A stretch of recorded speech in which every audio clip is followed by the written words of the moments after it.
número uno. Hoy es 23 de mayo de 2022, es lunes.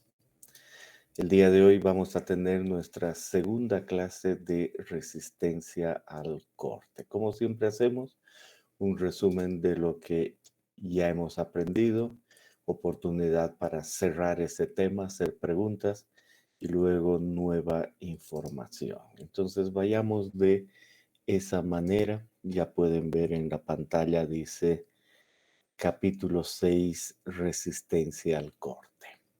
Muy bien, y la clase anterior hemos visto esta figura y hemos entendido qué es esta figura, qué está detrás. Hemos dicho es una obra civil en el sentido de que un ingeniero civil ha planificado, diseñado y ejecutado. Bueno, no en ese sentido, sino que a partir de aquello tenemos esa situación y que ha ejecutado acá una autopista, una carretera, se ve claramente. Y para hacer eso nos concentramos en el cerro, ahí había una parte del cerro y se nota que ha sido cortada, ha habido excavación ahí y ha dado lugar a una pendiente. Entonces se nota que ha pasado un tiempo y esa pendiente ha permanecido estable. Pero después algo ha pasado, ha habido algún cambio y en ese cambio ha habido un deslizamiento, una masa de suelo. Entonces se ve la superficie aquí por donde se ha deslizado y lo que ha sucedido es que se ha excedido el esfuerzo de corte del suelo. Varias pueden ser las razones. Ahora nos toca solo analizar eso. Y si se ha excedido el esfuerzo de corte del suelo, hay que saber cuál es ese esfuerzo de corte. En otras palabras, ese dibujo correspondería que en esa cara nosotros dibujemos el esfuerzo de corte en ese sentido. Hay que conocer para que no suceda eso, por supuesto. Entonces, esa ha sido una primera idea. Luego, hemos dicho, si vamos al análisis del suelo, tomamos una muestra y le aplicamos un cierto esfuerzo normal. Por eso es que aquí hay una placa, otra, y podemos aplicar un esfuerzo normal. Podemos someter a este suelo a un cierto estado de esfuerzos. Lo que se observa es que se forma una cierta superficie de falla y a lo largo de esa superficie está el esfuerzo de corte del suelo, lo que aguanta el suelo. Y se ha excedido lo que aguanta el suelo a lo largo de esa superficie, ¿no? Y hemos dicho muy bien, eso nos lleva a definir el estado de esfuerzos y hemos dicho en esta nuestra superficie, en esa, donde tenemos el talud, hay muchos elementos, analizamos esos elementos y le decimos este es un diagrama de cuerpo libre y vemos los esfuerzos que hay alrededor. Y lo que hemos entendido muy bien es que podemos ver un punto ahí o cualquier otro. Y a partir de eso entendemos adicionalmente esta relación sigma tau y entendemos que para diferentes ángulos tenemos el mismo estado de esfuerzos y esa relación sigma tau viene dada por un círculo, el círculo de Mohr, tau en función de sigma, ¿no? Entonces, si nosotros decimos voy a yo ver otro elemento ahí, igual hay una relación de esfuerzos, un otro círculo de Mohr de otro tamaño. Luego tomo un otro elemento y digo que sea aquí lo propio, un otro círculo de otro tamaño, ¿no? Bien, y hemos dicho, pero hay uno en especial, un lugar en especial, donde entendemos que va a haber la falla al corte, donde pues, se produce la falla, ¿no? Como está ahí. Entonces, esa combinación en especial, esa que acabamos de ver, donde existe un esfuerzo tau y además un esfuerzo sigma prima, pues es un plano de falla. Decimos, ese es un punto en especial acá, no es cualquiera, podríamos decir, es ese de ahí. Pero dentro de todo el estado es un solo punto que representa la falla. Y si vemos eso en diferentes estados de esfuerzos del mismo suelo, llegamos a esta relación de esfuerzo de corte en función del esfuerzo efectivo y solo marcamos lo que representan la falla y de ahí encontramos esos puntos y esto que conocemos como la envolvente de falla. Eso es lo primero que hemos definido. Entonces, hasta ahí de todo lo que hemos visto, ¿tienen alguna pregunta? Hasta ahí, para cerrar esta parte del conocimiento, que es un envolvente de falla.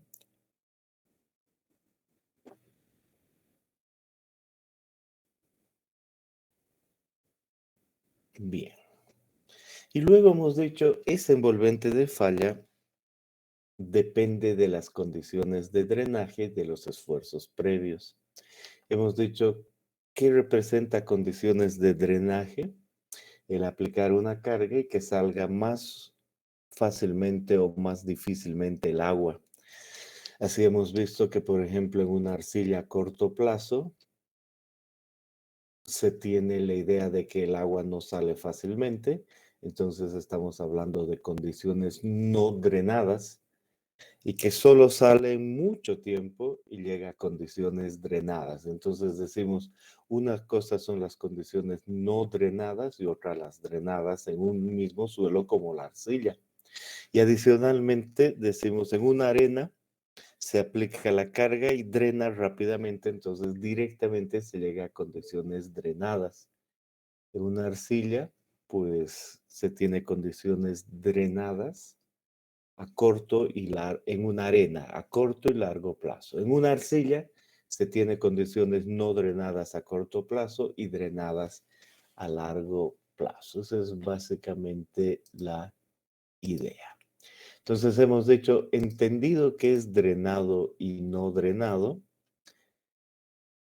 decimos que el esfuerzo de corte depende de eso, ¿no? Esa es básicamente la idea.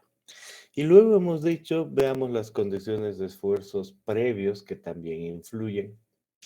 Y ahí hemos utilizado esta relación de el índice de vacíos en función del logaritmo de esfuerzo efectivo. Hemos entendido y he ido a un punto y las variaciones que pueden haber de E en función del tiempo y hemos entendido esta gráfica. Hemos definido qué es la línea de consolidación normal, qué es la línea de expansión y en especial hemos pensado en dos puntos que podría ser cualquier dos puntos en la historia geológica, pero aquí decimos vamos a en especial ver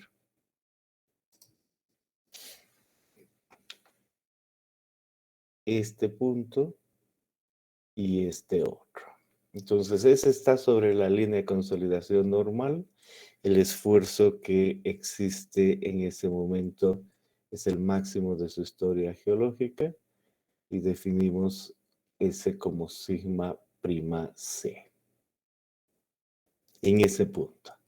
Y decimos, y este máximo de su historia geológica con el que hay en este momento es el mismo.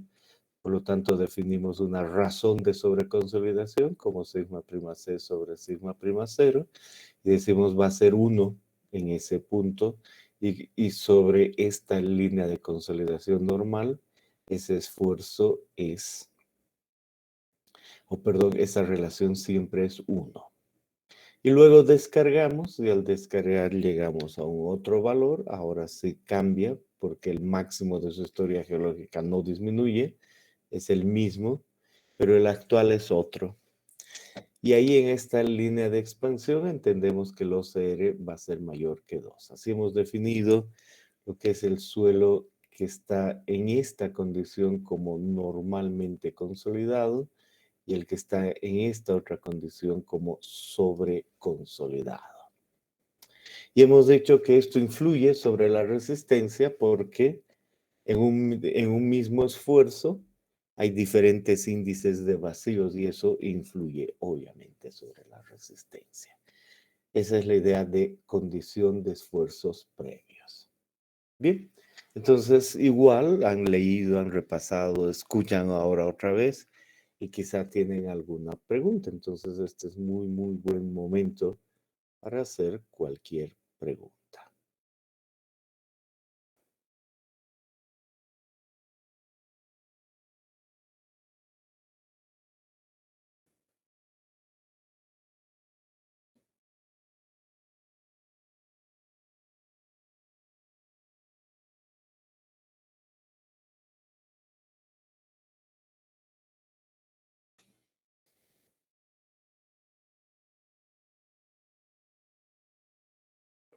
Bien, y ahora le vamos a agregar algo más para seguir adelante en resistencia. Llegamos ahí y decimos, muy bien, aquí está el OCR, hemos entendido que es el sigma prima C sobre el sigma prima cero, y hemos entendido dónde el OCR es igual a 1, el suelo normalmente consolidado.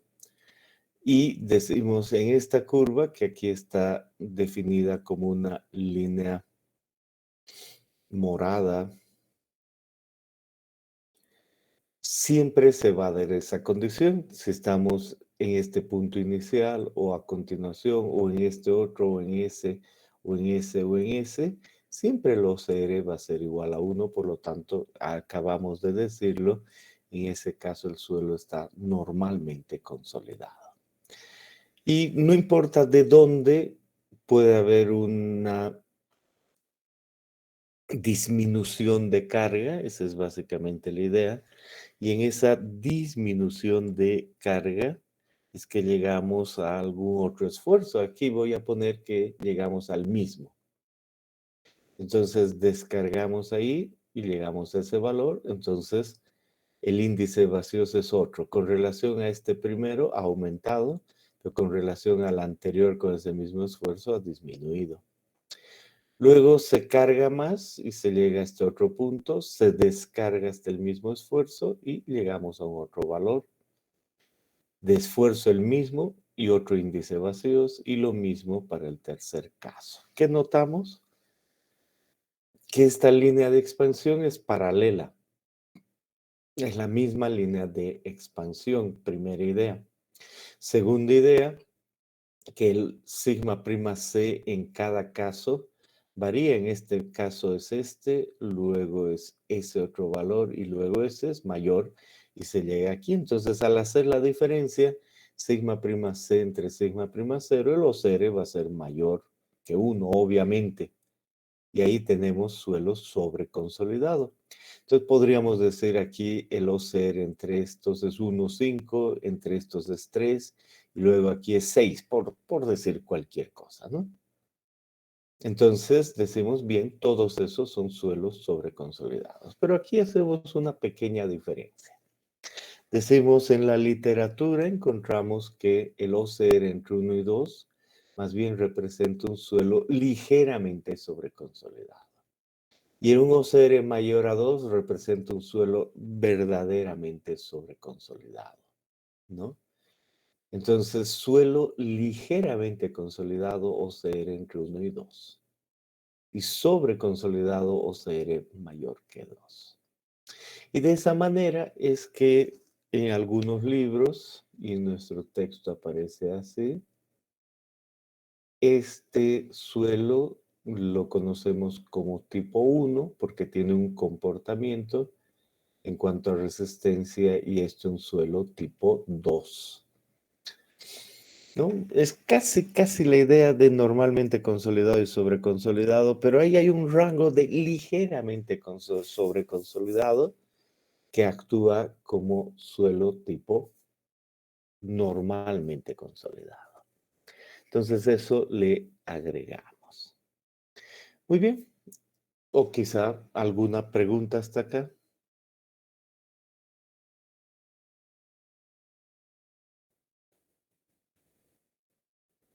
Bien. Y ahí Volvemos a esta gráfica y decimos, bueno, he entendido la clase anterior que si yo tengo una arcilla ahí y le pongo un terraplén, además hay piezómetros, yo en cualquier caso puedo calcular el esfuerzo efectivo vertical. Ese era el capítulo anterior. Cualquier caso, a corto, largo plazo, en arena, en arcilla, puedo calcular eso, ¿no? Ahora he agregado que este esfuerzo es correspondiente a un estado de esfuerzos, por ejemplo ese, y será este esfuerzo sigma z, el que calcule aquí. Y si hay algún esfuerzo de corte perfecto, si no, no, bien. Y ahora digo, en la horizontal también hay otro esfuerzo, pues, un estado de esfuerzos aquí, que todavía no lo sé calcular, pero si lo podría calcular, está perfecto. Y a continuación, en cualquier punto con el círculo de Moore puedo calcular el esfuerzo en cualquier otra dirección, que no va a ser el mismo, por supuesto. Entonces entiendo eso con relación a las direcciones. ¿Y para qué me sirve eso? Para entender que en mi superficie, donde yo estoy analizando el esfuerzo de corte, en diferentes puntos hay esfuerzo efectivo, pero no es el mismo, no es el vertical, se relaciona con el vertical de acuerdo al círculo de Moore para ese estado de esfuerzos. Bien, pero conocido ese esfuerzo, ahora hay un esfuerzo de corte que depende del esfuerzo efectivo y depende de las condiciones de drenaje y el estado de esfuerzos previo, que se representa por una envolvente tau en función de sigma prima, que depende de las condiciones de drenaje y esfuerzos previos. Y eso sí cierra todo lo que conocemos en cuanto al esfuerzo efectivo, que es necesario saber, entender muy, muy bien. Otra vez pueden hacer sus preguntas.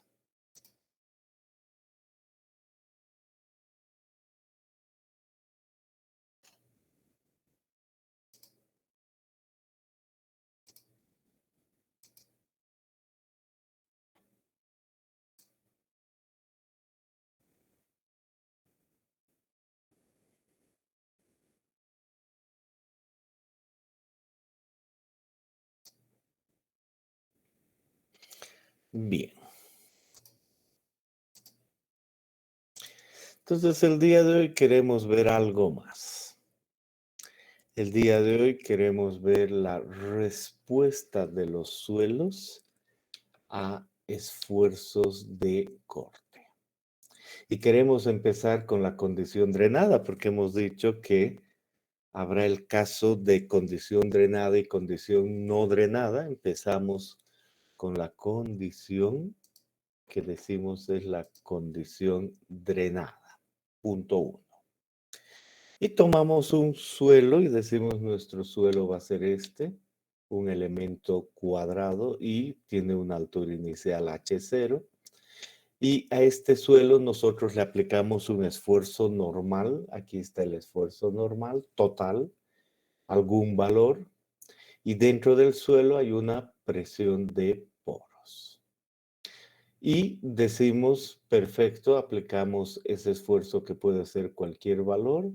Hay una presión de poros y se genera otra presión de poros. Capítulo anterior, capítulo de esfuerzos efectivos. Y aquí decimos, esa presión de poros es U sub 0 inicialmente y luego de aplicada la carga crece a un valor U final. En una arcilla, eso es claro y obvio, el delta U es igual al delta sigma en ese punto, y ahí está, el delta U de U sub 0 a UF, el valor de U en una gráfica. Y ahora dejamos que pase el tiempo, entonces graficamos U en función del tiempo, y dejamos que se disipe ese exceso de presión de poros. Hemos entendido eso en el capítulo anterior y dejamos que pase el tiempo y ese U va disminuyendo. De modo que el delta U disminuye y termina en algún tiempo en cero. Si esta muestra es de laboratorio y tiene unos 2 centímetros de alto, pues eso se da rápidamente. En una arena puede darse instantáneamente y en una arcilla puede darse en 4 horas, 8 horas, máximo un día, ¿no? Porque la muestra es pequeña y si la muestra es más grande, eso puede tomar años. Pero bueno, vamos a tomar algo que involucre que se disipe en poco tiempo. Y cuando se ha disipado ya no hay exceso de presión de poros y hemos entendido muy bien que el esfuerzo que estamos aplicando ahí se vuelve esfuerzo efectivo en el tiempo. Hemos dejado que la muestra drene y este sigma termina siendo el esfuerzo efectivo aplicado a la muestra. En una arcilla estoy diciendo eso va a tomar unas horas y en una arena va a tomar segundos, ¿no? Sea como sea, es el mismo efecto de que ha aplicado un esfuerzo sigma, dejo que drene y se aplique el esfuerzo efectivo ahora sobre esta muestra. Entonces, esa es la condición drenada, un suelo con un esfuerzo efectivo dado en condición drenada, ¿no? Y ahí es donde en esa condición del suelo le voy a aplicar un esfuerzo de corte. Pero algo más antes de decir eso y de entender este asunto de la condición drenada. También voy a yo decir que el esfuerzo, como ejemplo, que estoy aplicando es 50 kilopascales. O sea, pongo 50, dejo que drene, drena y digo sobre este suelo actúan 50 kilopascales. Y me pregunto, ¿y antes en su historia geológica, porque sé que va a influir en la resistencia, ha pasado algo? Y la respuesta es sí, tengo que saber el esfuerzo máximo de su historia geológica, lo que se conoce como el esfuerzo de preconsolidación.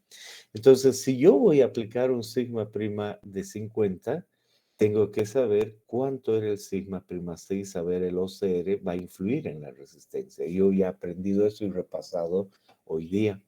Entonces, ese, por ejemplo, podrá ser el mismo, podrá ser 50, 50 sobre 50, 1, 100, 100 sobre 50, 2. Podrá ser 200, podrá ser, entonces así sucesivamente, puede ser cualquier cosa. Puede ser 800, sí, si es 800, y ahora tengo 50, entonces la relación es 16, ¿no? Un OCR 16. La clave es que yo puedo aplicar cualquier cosa. En condición drenada puedo tener diferentes condiciones de esfuerzos. Puedo tener un suelo tipo 1 o un suelo tipo 2. Esa es la idea de drenado y en diferentes condiciones. Entonces me imagino, para entender bien, si yo aplico una fuerza y digo, en este suelo voy a poner una fuerza de 800. Perfecto. Sucede eso, se comprime, esos 800 se vuelven efectivos. Y ahora quito los 800 y dejo 50 aquí. Entonces la condición es drenada, está bien, pero adicionalmente los seres 16. Esas son dos cosas que siempre tengo que saber. O esos 50 son los primeros que pongo en su historia geológica y el OCR es 1. Está bien. Entonces la clave es saber ambas cosas. Bien, entonces esas son las condiciones del suelo con el que empezamos. ¿Alguna pregunta?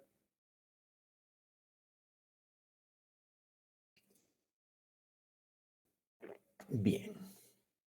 Y le aplicamos el esfuerzo de corte. A esas condiciones que ya hemos entendido, le aplicamos el esfuerzo de corte sobre esa superficie.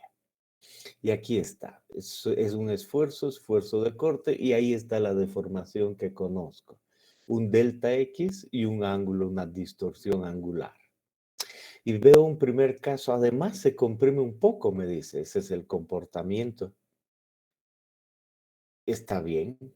Y la clave, ¿qué ha sucedido aquí mientras se cortaba? El delta U es cero. No se ha generado presión de poros porque estoy en condición drenada. Entonces eso quiere decir que he ido cortando lentamente porque quiero seguir en condición drenada. Y ahí tengo yo el esfuerzo de corte. Hay otra opción. La otra opción es esta, que aplique el esfuerzo de corte y en lugar de haber compresión haya expansión. A veces es posible. Pero si se da este otro comportamiento, el mismo caso delta U es cero, estoy aplicando un esfuerzo de corte en condición drenada. En cualquier caso, yo puedo decir, en este sentido vertical hay un delta Z que lo comparo con la altura inicial. Entonces hay una deformación en Z axial unitaria. Y además puedo yo medir el delta X en este y a altura H sub 0 y ahí aparece el gamma, la distorsión angular. Conozco los dos. Excelente. Y ahora con eso dicho, simplemente empiezo a ver esos valores, ¿no?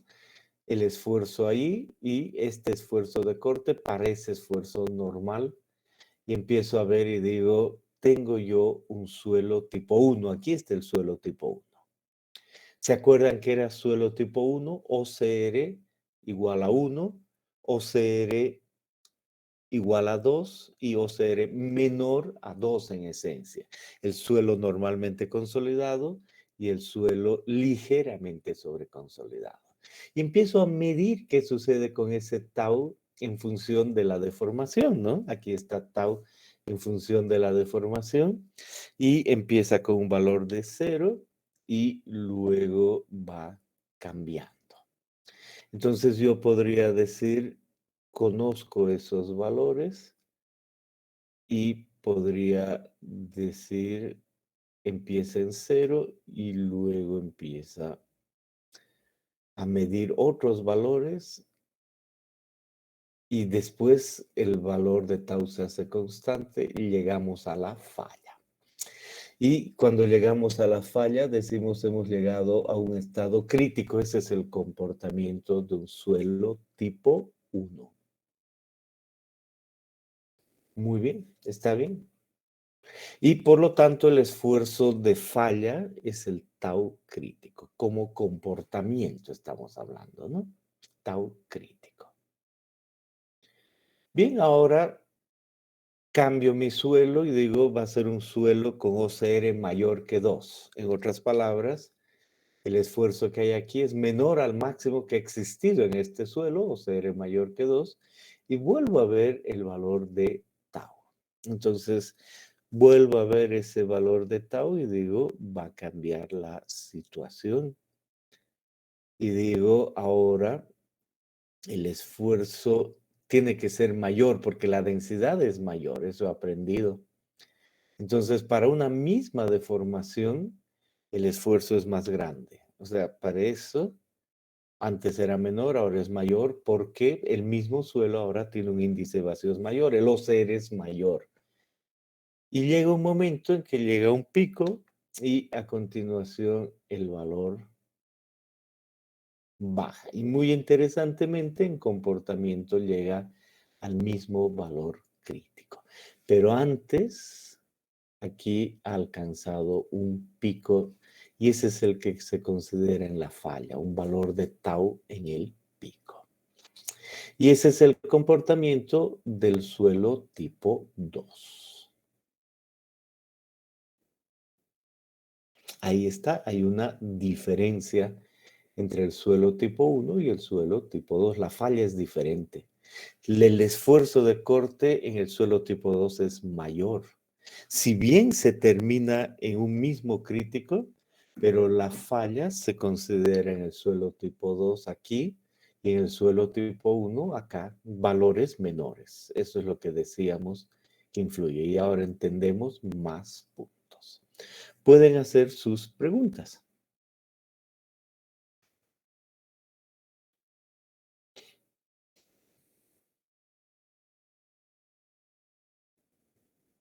Bien.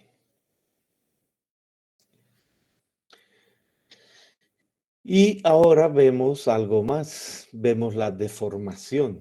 Entonces decimos suelo tipo 1, aquí está, y ese suelo tipo 1 en la deformación en Z, epsilon sub Z aquí en función de gamma. Conforme va deformándose, ¿qué pasa?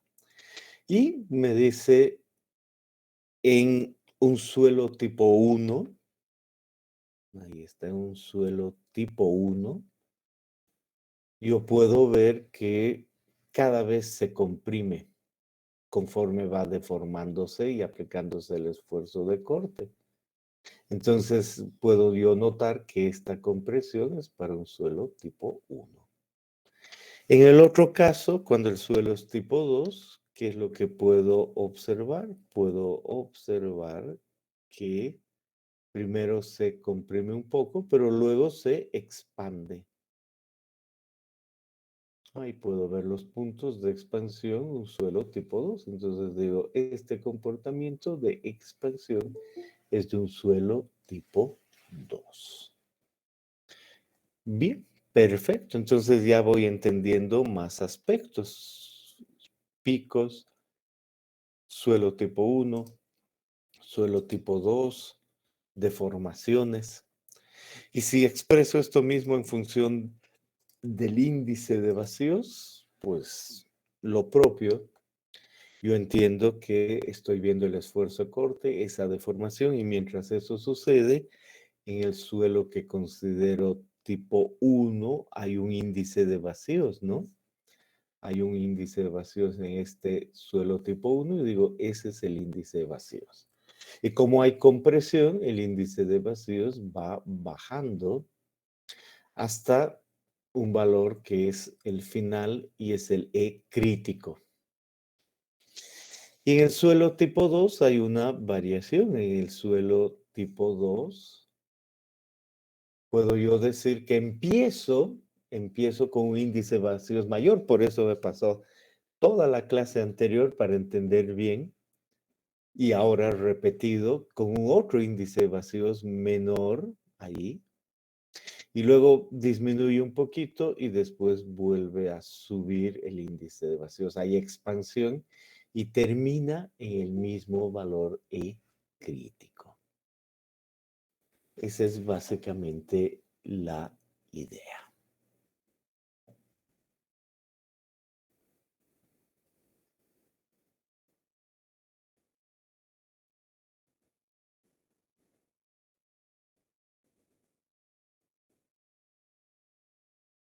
Bien.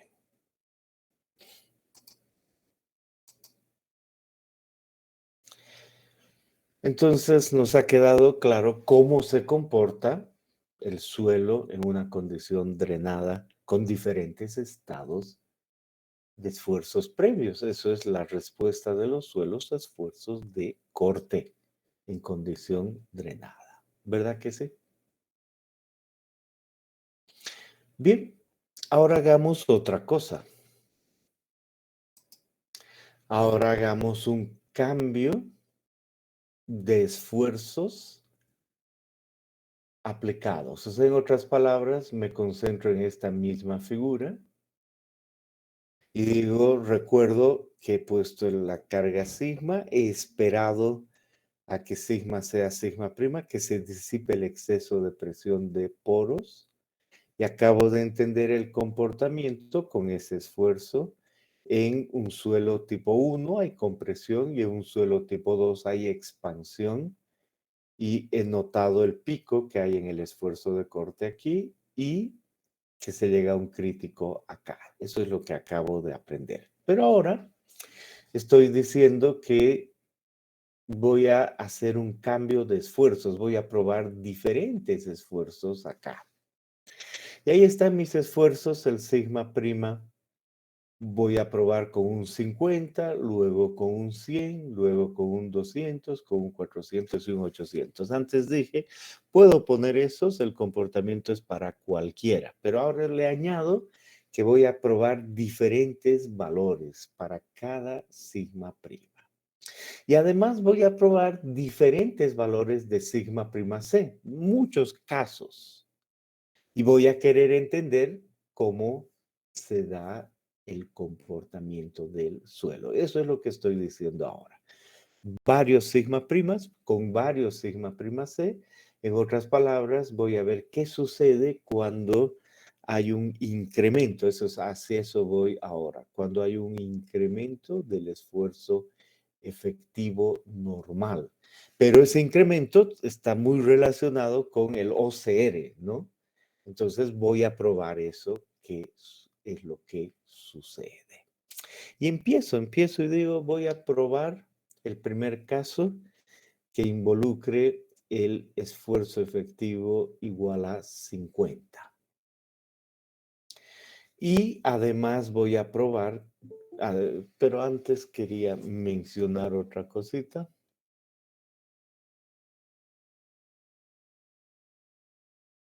Deme solo un segundito para mencionar otra cosita. Solo que me he distraído en la puerta.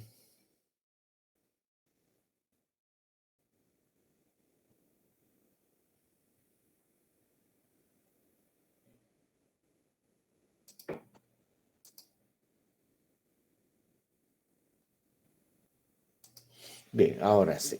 Entonces antes vuelvo a este caso en que hablaba de incremento y muy especialmente pongo aquí que voy a probar un sigma prima C 800 y voy a empezar con 50 y cambiar 800. Pero a la vez de probar eso e ir cambiando, en esta situación yo voy a decir si pongo sigma prima C 800 entre 50, 16, luego 8, luego 4, luego 2 y luego 1, ¿no? Entonces, si voy poniendo esa situación, esos esfuerzos, es una primera condición, pero a la vez voy a analizar lo que sucede con el esfuerzo, no 800, sino si fuera solo 50, etcétera, etcétera, etcétera. Pero voy a eso, voy a eso. Entonces empiezo y digo, mi esfuerzo es 50. Y mi sigma prima C es 800. Entonces el OCR es 16, suelo tipo 2. Entonces, ¿qué va a suceder? Aquí veo yo la curva, en ese caso, aquí está dibujada la curva. Llega a un valor pico y a continuación disminuye hasta un valor último. Y digo, bueno, ¿qué caso es este?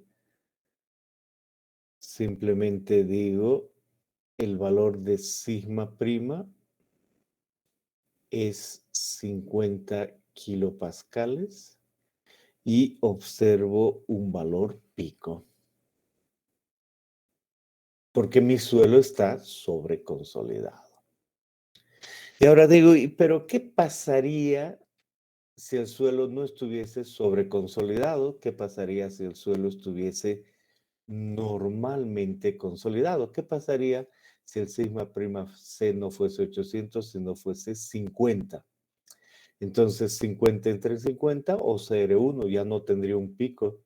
El comportamiento de ese suelo fuese diferente, ¿verdad? El comportamiento de ese suelo involucraría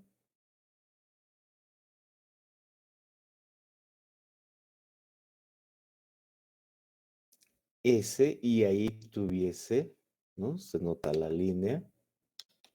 Y ahí yo tuviese un valor de falla en el estado crítico.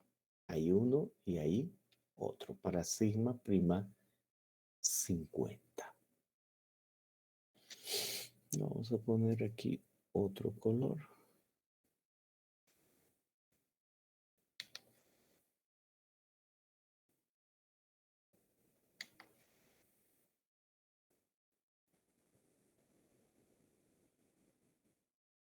SD. Bien. Ahora vamos a cambiar la situación y vamos a decir ahora yo voy a pasar a un valor de sigma prima 100. Entonces marco aquí y digo para sigma prima 100, pues igual voy a yo tener un pico y ese pico va a ser mayor al anterior pico. ¿Por qué? Porque el sigma prima C es 800, ese es mi primer caso. Entonces el OCR es, ahora ya no es 16, ahora es 8. Ah, no, sí. 800 entre 100, 8, el OCR es 8, entonces sigue habiendo un pico y después el estado crítico. ¿Qué observo con el anterior pico? El anterior pico era este, ahora es ese. Entonces, el hecho de haber aumentado el esfuerzo sigma cambia mi pico. El esfuerzo sigma era antes 50 aquí y ahora es 100 aquí.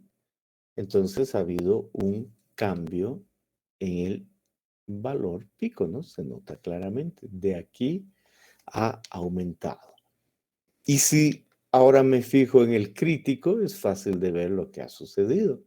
En el valor crítico, antes llegué ahí y ahora llego aquí, también aumenta. Entonces esta flecha es razonable que cuando aumento el incremento de esfuerzo efectivo normal, aumenta, sube la curva tanto en el valor crítico como en el valor pico, ¿no? Esa es básicamente la idea. El crítico, si es que mi suelo estuviese normalmente consolidado. El pico, si es que el suelo está sobreconsolidado. La clave, este crítico siempre 50-50, 100-100, ¿no? 50-50, 100-100. Pero el pico estamos tomando con un valor sigma prima C 800. Y estamos cambiando 50 a 200. ¿Qué ha pasado con el OCR? Cuando era en este pico, el OCR era 16 y ahora en este pico el OCR es 8. Bueno, ahora vuelvo a hacer lo mismo y paso al siguiente paso. Entonces, en el siguiente paso, tengo ahora un sigma prima de 200 kilopascales. Entonces, eso quiere decir que mis esfuerzos, vuelvo a anotar eso, tenía el caso de 50, el caso de 100 y ahora tengo el caso de 200. Y vuelvo a ver lo mismo. El primer caso en que mi suelo esté normalmente consolidado, 200, 200.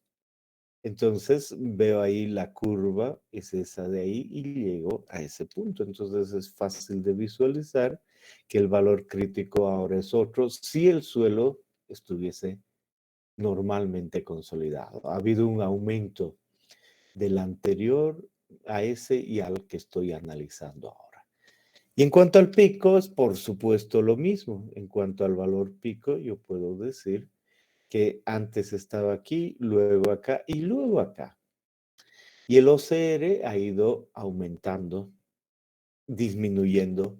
El primero era un OCR 16, luego de 8, y ahora el valor es 800 sobre 204, pero el comportamiento sigue siendo el mismo, solo que hay aquello. Muy bien, siguiente paso. Ahora digo, voy a irme a un esfuerzo de 400. Entonces, una vez más digo, ¿dónde está la idea de esfuerzos? Acá, y el esfuerzo de 400 representa este punto. Va. Y ahí con ese esfuerzo de 400, simplemente digo, primer caso, sigma prima C 800 entre 400 OCR2. Entonces, noto que evidentemente hay un pico en esa condición.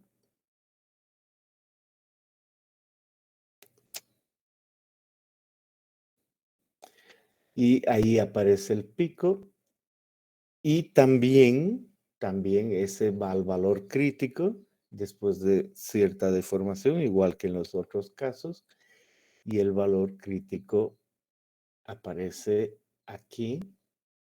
Y ese mismo valor crítico lo obtuviese si mi suelo tuviese este valor de sigma prima C 400, 400, normalmente consolidado, entonces llego ahí.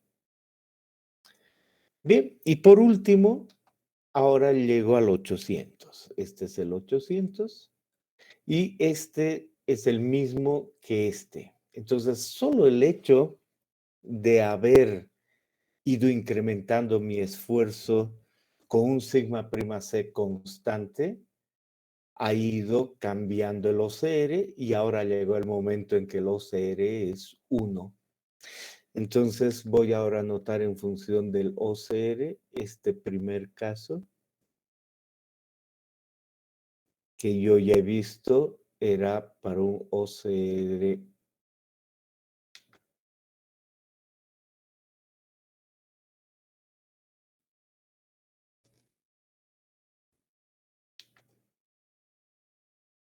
OCR igual a 16, el otro era 8, este era 4, este era 2 y ahora el OCR aquí es 1.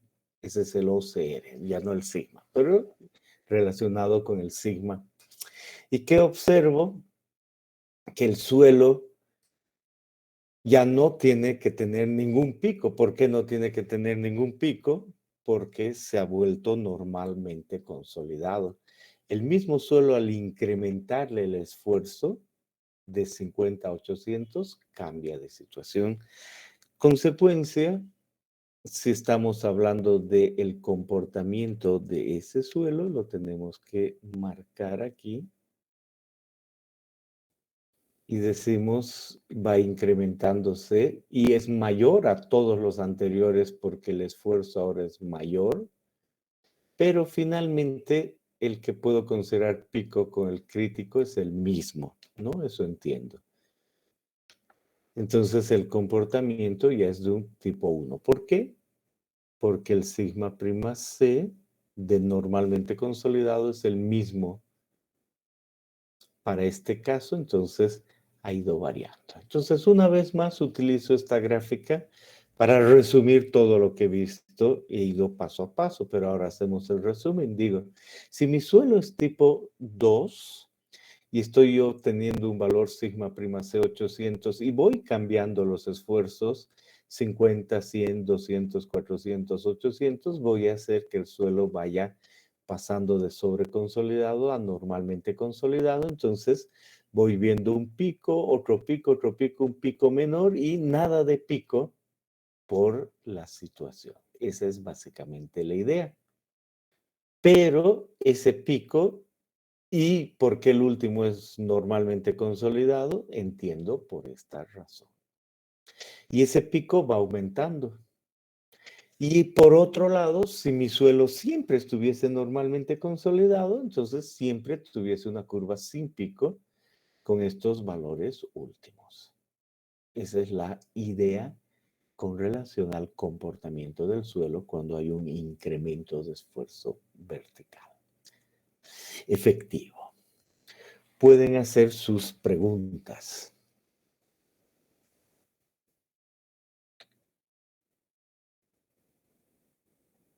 Bien. Ahora vamos a ver lo mismo en cuanto a la compresión y expansión. Y digo, muy bien, el suelo tipo 1 representa este y yo entendí que con un esfuerzo en un suelo tipo 1 tenía ese comportamiento. Pero ahora voy a aumentar el esfuerzo sigma y voy a ver cómo se comporta y noto que el comportamiento cuando voy aumentando el esfuerzo es ese. La compresión es mayor si yo le he puesto un esfuerzo efectivo mayor. Y en un suelo tipo 2, el comportamiento es diferente. Un suelo tipo 2, yo veía que el comportamiento podía ser este de acá. Pero si voy aumentando mi esfuerzo con un mismo sigma prima C, esa es la clave, con un mismo sigma prima C, poco a poco el suelo va pasando de sobreconsolidado a normalmente consolidado. El OCR de un valor grande va disminuyendo. De ahí que esa curva vaya en ese sentido y llegue a esta, luego a esta y después pase al otro rango, ¿no? En ese sentido. ¿Por qué? Porque al ir aumentando el esfuerzo, el sigma prima C se vuelve grande, ¿no? El sigma prima C constante se iguala con el sigma prima cero. Entonces, de ahí que la compresión y la expansión se comporten de esa manera conforme cambiamos el esfuerzo vertical. ¿Preguntas al respecto?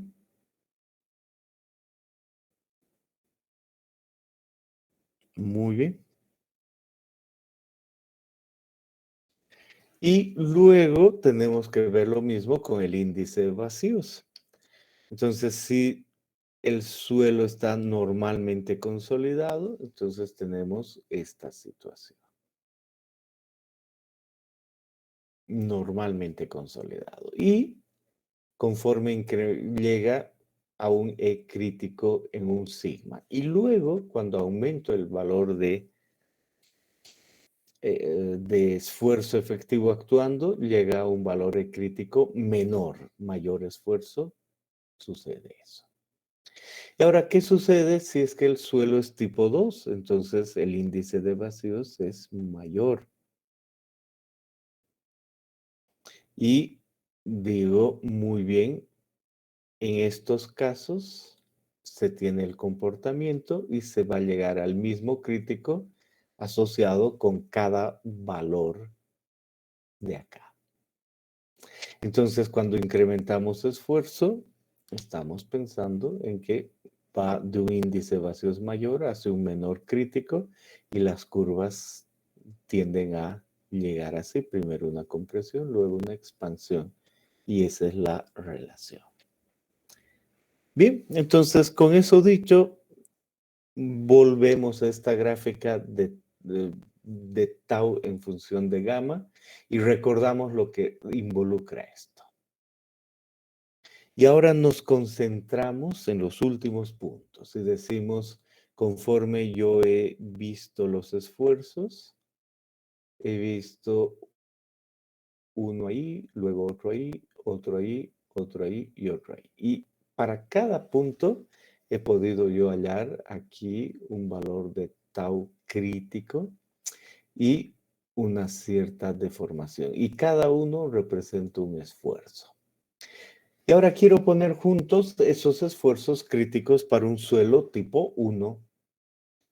Y agarro y tomo la gráfica tau en función de sigma prima, ¿no? Este valor en la falla en función de sigma prima. Y me dice, para todos esos casos, yo pongo un punto, pongo otro, uno más, otro más. Por ejemplo, este era para un sigma 50, luego 100, 200, 400, 800. Un ejemplo. Y lo primero que veo es que la envolvente de falla no es una curva, la envolvente de falla es una línea recta que pasa por el origen. Cuando tengo un suelo tipo 1, ¿no? Se nota clarito, ahí está. Y digo, muy interesante, si tengo yo esa línea, está definida, tiene una ecuación. Y defino y digo, este ángulo que se forma aquí, le voy a poner un nombre especial, phi. Phi en general, anoto aquí a la derecha el ángulo phi.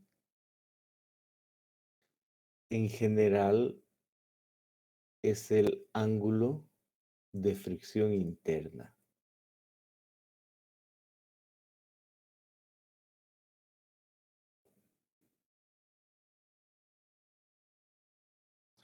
Y cuando tiene un subíndice crítico, me es fácil entender que está asociado con la condición crítica. Entonces, este es un ángulo crítico de fricción interna y se da en esta envolvente. Por lo tanto, digo, si esta es una línea recta que pasa por el origen y el eje y es tau y el eje otro es sigma prima, entonces cualquier ecuación, y también voy a anotar aquí, cualquier ecuación de línea recta es y igual a A más BX. Por lo tanto, A es cero en este caso, pasa por el origen, X es sigma prima y Y es tau, y el valor de B es la pendiente, esa es la idea. Y la pendiente es la tangente de phi. Entonces digo, ya está listo. Esta envolvente para un suelo tipo 1 es fácil de ver. Esta es una línea recta y la ecuación es tau igual a sigma prima por la tangente del ángulo crítico de fricción interna. Esa es la envolvente. Un suelo tipo 1 tiene una envolvente que pasa por el origen y tiene un ángulo de fricción crítico. Y eso representa los últimos puntos acá.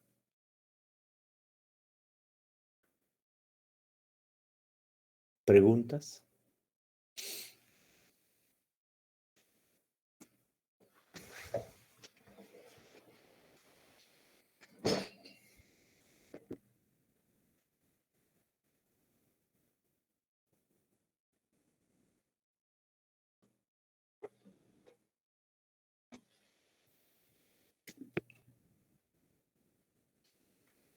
Bien. Veamos en los otros casos, cuando el suelo es tipo 2. Si el suelo es tipo 2, entonces digo, estoy viendo, para el primer caso no está ahí, le añadí una figura, pero tiene un valor ahí, para el segundo caso otro ahí, para el tercer caso ahí, otro ahí, y para el último caso, pero que es el mismo, es lo que he aclarado, ¿no? Entonces los valores en este otro caso se llaman los valores de tau pico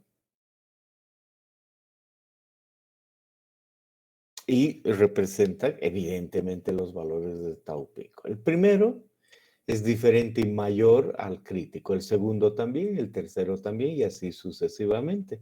Entonces marco eso, digo, para el primer caso un valor, pero el crítico más grande. Para el segundo caso, el crítico más grande. Para el tercero, el crítico más grande. Y así noto. Y el último, ya entendido la razón, es el mismo, porque el suelo ya en este último caso se comporta como normalmente consolidado. Entonces yo noto y digo, está muy, muy clara la idea de que hay una curva que no es una línea recta. Y esa es la curva que representa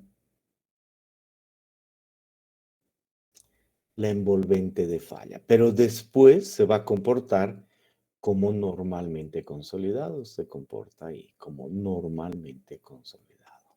Y por eso cae en la otra gráfica. Y ahí puedo yo decir, evidentemente para este caso, le podría yo tomar un solo punto entre este y por decir ese otro y tomar una línea recta y decir aquí hay un ángulo adicional para ese punto en especial, el ángulo alfa. Y digo, ese ángulo es el ángulo de dilatación.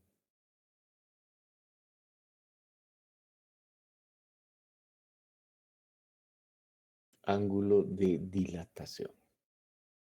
Y digo, para ese caso en especial, para este caso, también va a haber una relación de tau que la voy a escribir acá, donde la escribo. Voy a poner para esta recta, el valor de tau es igual a el valor de sigma prima multiplicado por la tangente del ángulo de fricción crítico, el crítico, más el de dilatación, en ese punto, esa línea recta. Y puedo decir que ese ángulo sea el pico, también es correcto. El crítico más uno que se llama de dilatación es el pico. Entonces, ahí hay una recta para ese punto. Si yo tengo otro punto, paso otra recta y la ecuación es la misma, pero el ángulo de dilatación cambia para los diferentes puntos. Aquí hay más dilatación, aquí hay menos y aquí nada. Entonces ahí está la ecuación.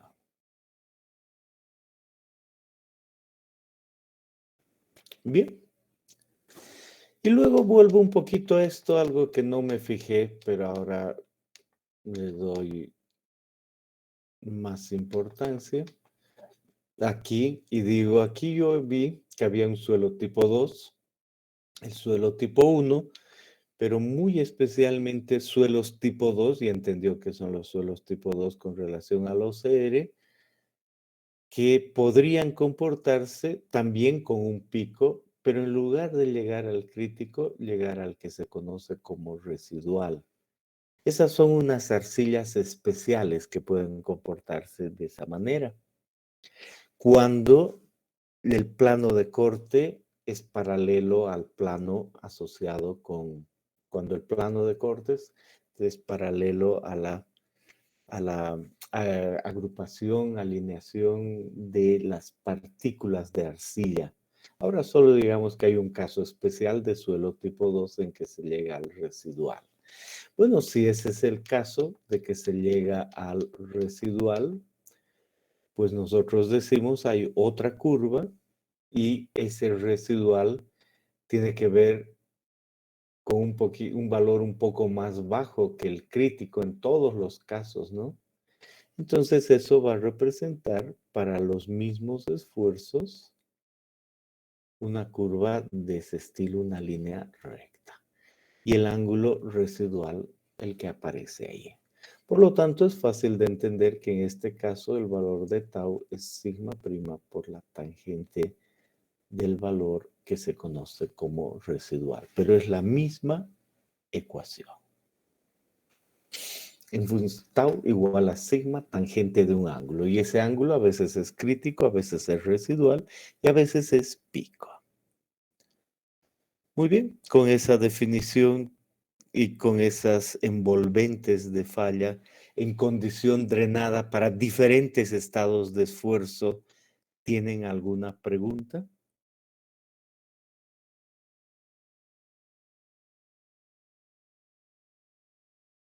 Bien. Valores típicos para diferentes suelos. Aquí aparece el crítico, aquí el pico y aquí el residual. Y el residual solo en arcillas. Entonces, una arcilla puede tener un crítico entre 15 y 30, un pico entre 20 y 30 si está sobreconsolidada y un residual entre 5 y 15 algunas veces. Una arena no va a tener el residual, solo el crítico, entonces 27 a 37, 32 a 50. Entonces uno mira y dice, dentro de todo esto, aquí el valor crítico tiene un 30 y hay un 30 y hay un 30 y hay un 30 y hay un 30. Entonces si uno dice phi 30 y se acostumbra a que ese es un valor típico de suelo, de cualquier suelo, está bien. En este hay algunos 30, pero menos en algunos casos, está bien. Y el residual, obviamente, 5 a 15 en esa situación. Entonces, si uno dice phi es 30, en cualquier caso, y pone, probemos con phi 30, no digo en la vida real, digo en la vida académica, está bien, es un valor que involucraría cualquiera de estos. Y es un ángulo y se refiere a la pendiente de la envolvente de falla. Muy bien, con eso ahora hagamos similitudes con la física. ¿Qué tenemos ahí? Nuestro bloque, aquí está nuestro bloque, y nuestro bloque que tiene cierta fuerza en un sentido y por otro lado una fuerza T asociada con la rugosidad. ¿Verdad que sí? Y digo, muy bien, yo he aprendido en física y anoto eso aquí, Y es lo que también he visto la clase anterior, que ese valor de T es el coeficiente de rugosidad por la normal. ¿Verdad que sí?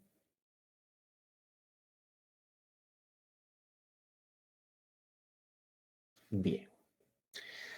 Ahora uno dice, voy a comparar el valor de T con N y ese es el coeficiente de rugosidad. Está bien, perfecto. Muy bien, ahora paso al suelo y digo, este es el suelo tipo 1 en primera instancia, y el suelo tipo 1 tiene un tau en función de sigma. Podría yo suponer una superficie igual que esta con un sigma y un tau a lo largo de esa superficie en el suelo. Y como el suelo es tipo 1, equivale a tener las partículas ideales de esta manera, una encima de la otra, y cuando yo aplico el esfuerzo, simplemente una partícula se mete al hueco y por eso se entiende que el volumen general disminuya, porque este es el modelo con relación al suelo tipo 1. Y lo que he aprendido es que la ecuación de tau en función de sigma es la que tenía aquí, ¿no? Esta ecuación, esta. Pues es esta de acá. Tau crítico es sigma tangente de phi. Y digo, muy interesante. Tangente de phi es tau sobre sigma. Tau sobre sigma. Y digo, tau h sobre el área y sigma, la fuerza normal sobre el área. Entonces, es lo mismo decir que este coeficiente es la tangente de un ángulo, en este caso, la tangente del ángulo crítico. Entonces digo, si t sobre n es el coeficiente, esa es la tangente del ángulo, eso va a equivaler a que yo tenga la normal como respuesta aquí, el valor de t en este sentido, que es el que aguanta, y el ángulo con la resultante es el ángulo phi. De esa manera, la tangente del ángulo es el opuesto sobre el adyacente t sobre n. Entonces, el ángulo phi es el que ahora representa el ángulo phi a la resultante entre la normal y t. Si sumo vectorialmente t y n, ahí tengo un ángulo phi y ese ángulo phi es el ángulo de fricción. Entonces, mu está asociado con el ángulo de fricción de esa manera. Bien, ese es el comportamiento del suelo tipo 1. Pueden hacer sus preguntas.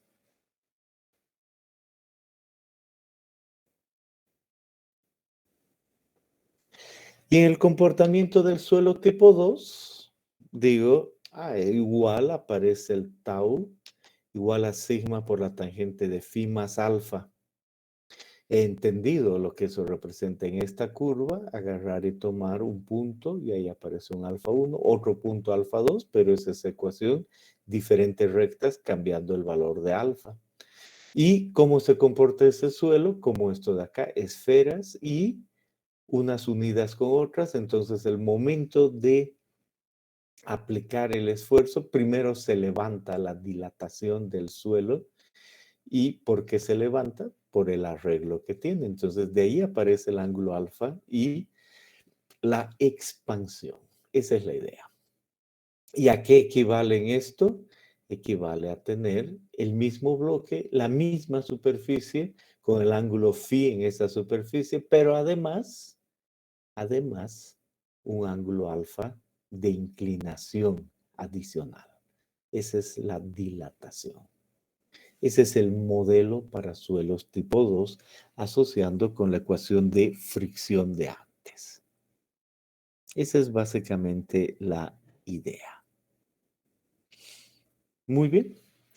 Entonces, Eso es lo que involucra la envolvente, su significado.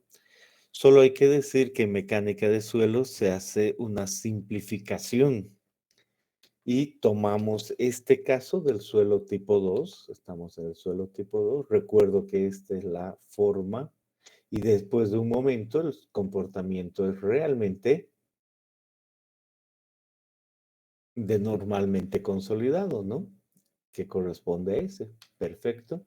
Entonces tomo eso mismo, tau en función de sigma prima y digo, aquí está esa curva de la que hablábamos y esta otra que pasa por el origen ahí. Y en cada punto medido hay un ángulo phi crítico correspondiente a este valor y adicionalmente un ángulo de dilatación, ¿no? Entonces he dicho que evidentemente puedo yo poner una línea ahí y con relación a esa línea siempre existe el crítico para ese suelo. Pero ahora si yo tomo un otro punto, existe un ángulo de dilatación adicional con cada punto y ese es el ángulo alfa. Bueno, ahora yo tomo 3 puntos en específico, 3 puntos en específico. Y digo, este punto que está sobre la envolvente, ese y ese que están sobre la envolvente. Y los tomo en un rango entre este valor de esfuerzo y ese otro valor de esfuerzo. Y en ese rango yo veo que esos pasan por una línea recta aproximada, no como antes, que era una recta perfecta aquí, comillas, perfecta, ¿no? Sino esto puedo aproximar a una línea recta y paso la línea recta con el método de mínimos cuadrados. ¿Puedo hacer eso? Puedo. Y de ahí a ahí tengo un valor adecuado, correcto, ¿no? Y puedo subrayar eso, cambio el color y digo, mi recta realmente está entre esos puntos. Noto que esa recta no es válida aquí, ¿no? Es obvio porque la envolvente es otra cosa con respecto a esto. Y tampoco aquí porque la recta es otra, pero en este sector es una muy buena aproximación. En este rango de esfuerzos efectivos para un suelo tipo 2 es una muy buena aproximación. Entonces digo, excelente, en algunos rangos conocidos puedo hacer eso y asemejar a una línea recta en lugar de poner esta curva y me acuerdo que esa curva tiene una ecuación muy clara y la vuelvo a anotar. Esta curva tiene la ecuación tau igual a sigma prima por la tangente del phi crítico más alfa. Es real, es correcta. Y esta otra tiene la ecuación también real y correcta del suelo, tau igual a sigma prima por la tangente del phi crítico. Es esta otra. Pero en este rango veo que es correcto poner esa línea recta. Y digo, esa línea recta tiene una pendiente que es phi. Y digo, ese valor de phi, ¿será el crítico? No, no tiene por qué ser el crítico este otro. ¿Tiene que ser el pico? No, nada de eso. Es otro ángulo phi que le llamo ángulo de fricción interna. ¿Está bien? Ni es el crítico, ni es el pico, ni es el residual, ni es el de dilatación. Es otro valor asociado con ese ángulo, pero es ángulo de fricción del suelo. Y geométricamente esta recta toca este eje y ahí aparece un valor de C que le llamo ángulo de, no ángulo, cohesión, C. Pero es geométricamente un parámetro. Y digo, ¿hay cohesión en ese suelo? No, porque aquí se nota que hay dilatación, pero se le llama cohesión, es un parámetro geométrico. Entonces, de ahí yo digo, muy interesante, con ese valor de 6 phi para ese rango, yo puedo escribir la nueva envolvente de esta manera. La envolvente es C' más sigma tangente de phi. Y digo, muy bien, esta funcionará para un suelo tipo 1, funciona para un suelo tipo 1. En un tipo 1 ya tengo la recta, C es 0 y el ángulo φ es el crítico, aquí está. Funciona, es la misma ecuación. Y funcionará para un suelo tipo 2 de un rango, funciona. Entonces, qué interesante, en condición drenada, que es el caso que estoy viendo, me basta decir que esa es la ecuación para condición drenada. Pueden hacer sus preguntas.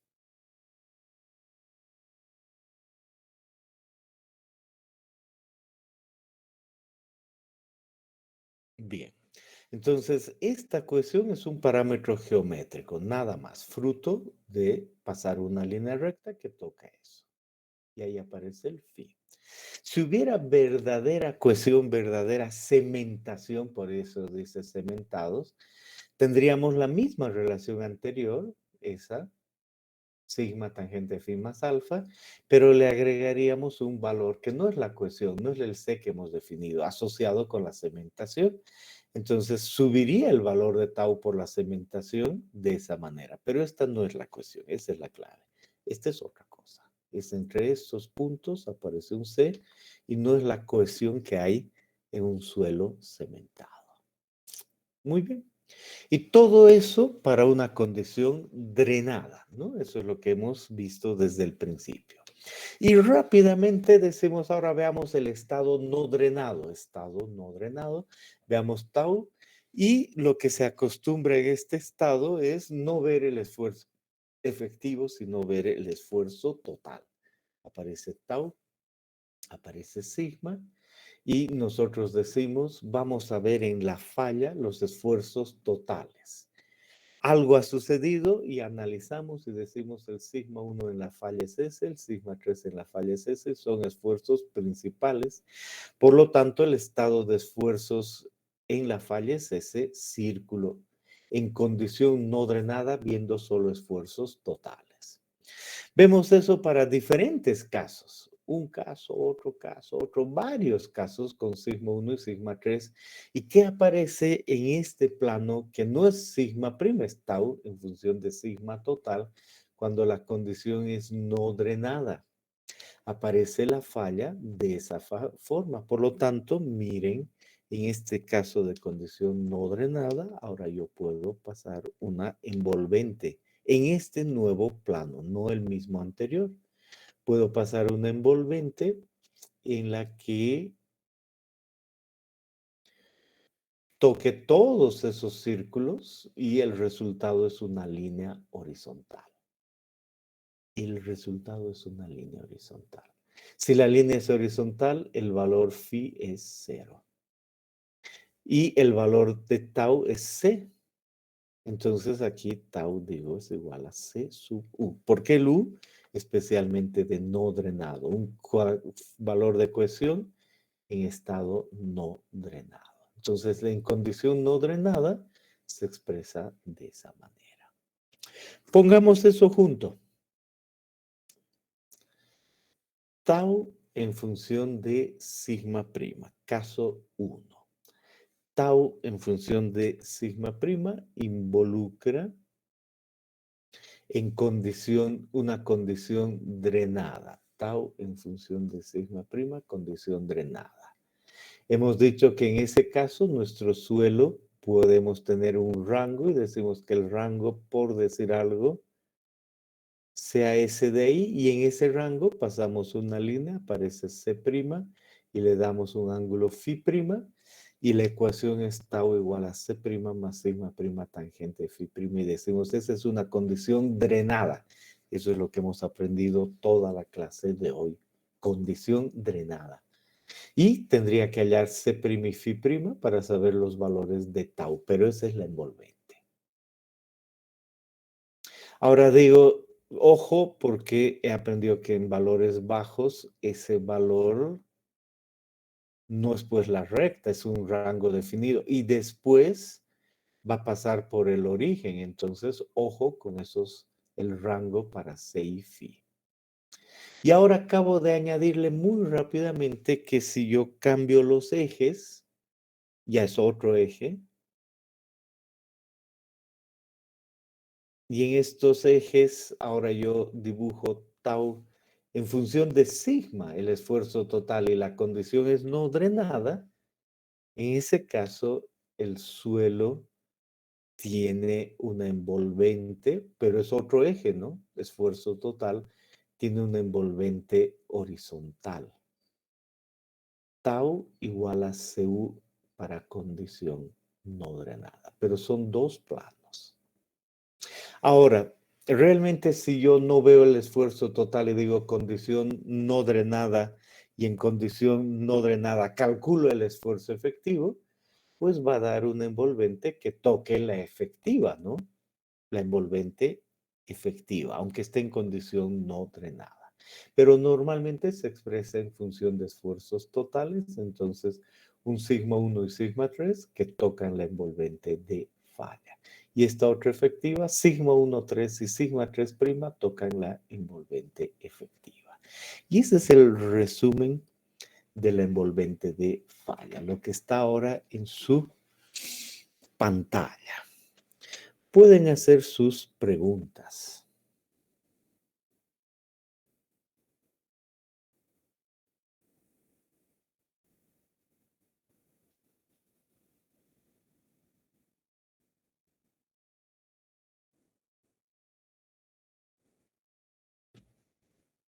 Bien.